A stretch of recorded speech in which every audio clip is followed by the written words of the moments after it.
ডিম, কচু ও বেগুন দিয়ে রান্না করব। তো আমি এখানে কচুটা কেটে নিয়েছি, আমি জল দিয়ে ধুয়ে নিচ্ছি। এখানে আমি 2টো ডিম সিদ্ধ করে কেটে দেব, আর 2টো ডিম আমি কাঁচাতাই তরকারির মধ্যে ভেঙে দেব।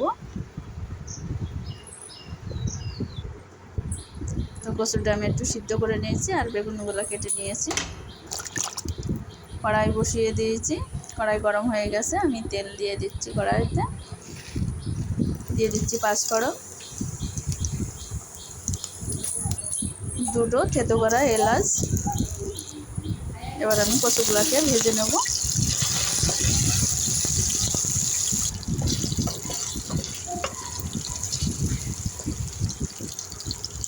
এখানে কাঁচা লঙ্কা বাটা, জিরে বাটা আর রসুন বাটা দিয়ে দেবো, দিয়ে আমি ভালো করে কষিয়ে নেব।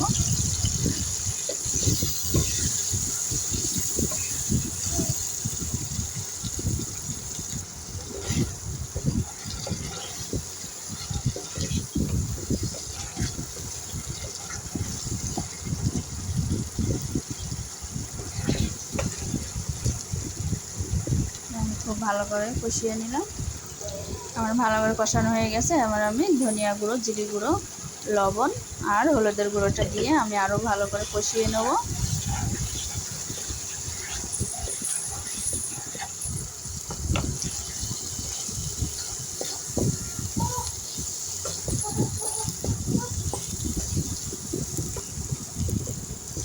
খুব ভালো করে কষিয়ে নিয়েছি। আমি এবার পরিমাণ মতো জল ঢেলে দিলাম।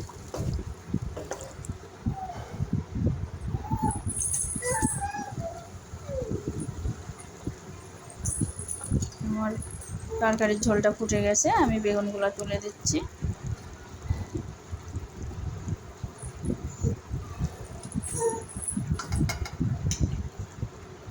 এবার আমি ঢাকা দিয়ে দেবো।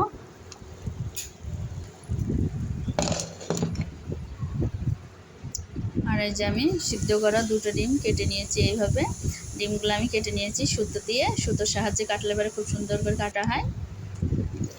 আমি এবার ঢাকাটা তুলে নিচ্ছি। এবার আমি যে কাঁচা ডিম 2টো দেবো, সেই ডিম 2টো ভেঙে নিচ্ছি।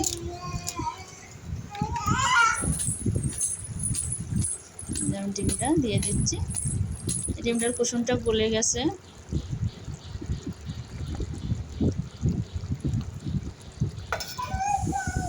এবার আমি যে ডিম 2টো কেটে নিয়েছি, সেই ডিম 2টোর সাহায্যে দিয়ে দিচ্ছি। কিন্তু এভাবে ডিম না ভেজে রান্না করলে ডিমটা খুব শক্ত হয়, চিবাতে ভালো লাগে, খেতেও ভালো লাগে। না ভেজে রান্না করলে, মানে সিদ্ধ করে নিই, না ভাজলে পরে খেতে ভালো লাগে।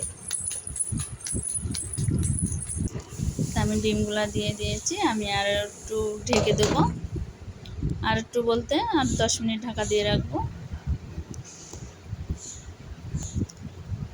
তো আমি ঢাকাটা এবারটা তুলে দেখবো। তো আমার তরকারিটা হয়েই গেছে।